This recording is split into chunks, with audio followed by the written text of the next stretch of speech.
વડનગર તાલુકા સેવા સદન ખાતે છેલ્લા દિવસે કોંગ્રેસ અને ભાજપના સહિત અન્ય ઉમેદવારોએ ઉમેદવારી નોંધાવી. વડનગર મામલતદાર શ્રી પુરોહિત સાહેબ સમક્ષ વડનગર નગરપાલિકા વોર્ડની પેટા ચૂંટણી માટે ભાજપના વિરલ પટેલ સહિત અન્ય લોકોએ ઉમેદવારી નોંધાવી હતી. વડનગરની 3 જિલ્લા સીટો તાલુકા પંચાયતની સીટો પર ભાજપ અને કોંગ્રેસના સહિત અન્ય કુલ 58 ઉમેદવારોએ ફોર્મ ભર્યા હતા. વડનગરના હાટકેશ્વર મંદિર સહિત અન્ય સ્થળોએથી કાર્યકરો તથા ઉમેદવારોએ વાગતા ઢોલે આવી ફોર્મ ભર્યા અને મીડિયા સમક્ષ વિજય થશે તેવા નિવેદનો આપ્યા હતા. કોંગ્રેસના ઉમેદવારોએ ભાજપના ભ્રષ્ટાચાર મુદ્દે અને ભાજપના ઉમેદવારો વિકાસના મુદ્દે મતદારો સમક્ષ જઈશું તેવો મત વ્યક્ત કર્યો હતો. વડનગર તાલુકા પંચાયત કચેરી ખાતે ચૂંટણી અધિકારી ટીડીઓ કેતનભાઈ પ્રજાપતિએ મીડિયા સમક્ષ વિગતો આપી હતી. રિપોર્ટર સુરેશ ઠાકોર, ફારૂક મેમણ સાથે ઓનલાઈન ટીવી ન્યૂઝ ખેરાલુ.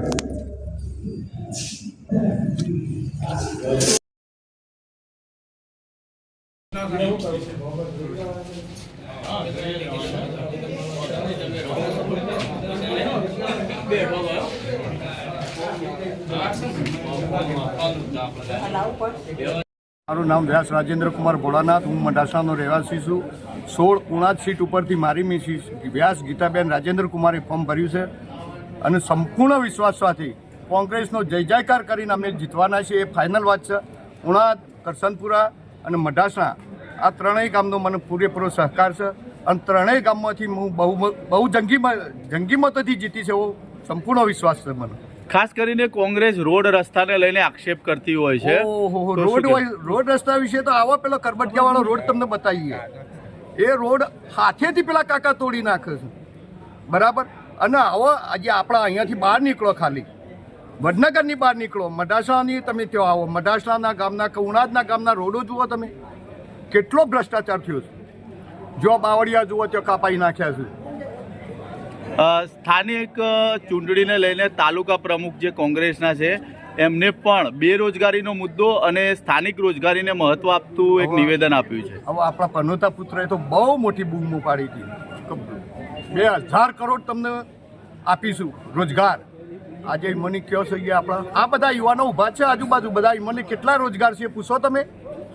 આપણી આજુબાજુ બધા યુવાનો જ ઊભા છે. એટલે આ બધા પોકળ વાયદા કરેલા છે, પોકળ વાયદા ફોગટ ગયા છે એમના. આજે પ્રજા ત્રાહીમામ પોકારી રહી છે. આપણે પેટ્રોલ ડીઝલના ભાવ જુઓ અને એક બાજુ કપાસના ભાવ જુઓ, ખેડૂતો બૂમા પાડી રહ્યા છે. એટલે તમને જે યોગ લાગે એ રીતના મારું આ ઇન્ટરવ્યૂ આપ્યું છે, બરાબર. ભાજી, કોંગ્રેસ પાર્ટીએ તમને મેન્ડેટ આપ્યું છે, આજરોજ ઉમેદવારી ફોર્મ ભરવામાં આવ્યું. કયા મુદ્દાને લઈને આપણે ચૂંટણીમાં ઝંપલાવશો અને વિજયની આશા કેટલી? ખાબલિયા 6 જિલ્લા પંચાયત સીટના ઉમેદવાર તરીકે કોંગ્રેસ પાર્ટીએ મેન્ડેટ આપેલ છે અને અમે આ કોંગ્રેસ પાર્ટી તરફથી ભ્રષ્ટાચાર વિરોધી અને આ ભાજપની જે રણનીતિ ચાલે છે તે બધી ગરીબોને નુકસાન છે, બેરોજગારી, એના માટે અમે કોંગ્રેસ પાર્ટીમાં ઝંપલાવી છે અને અમે બહુ જંગી મતે જીતીશું, મહેનત કરીશું.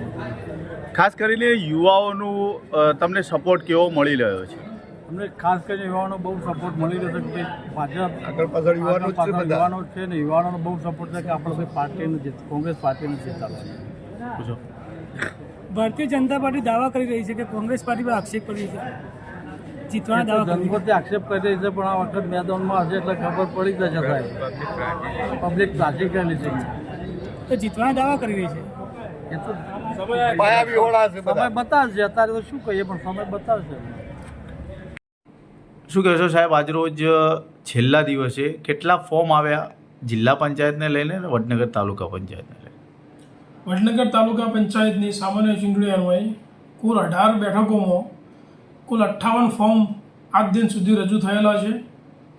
જ્યારે મહેસાણા જિલ્લા પંચાયતની વડનગર તાલુકાની 3 બેઠકો માટે કુલ 10 ફોર્મ રજૂ થયા છે.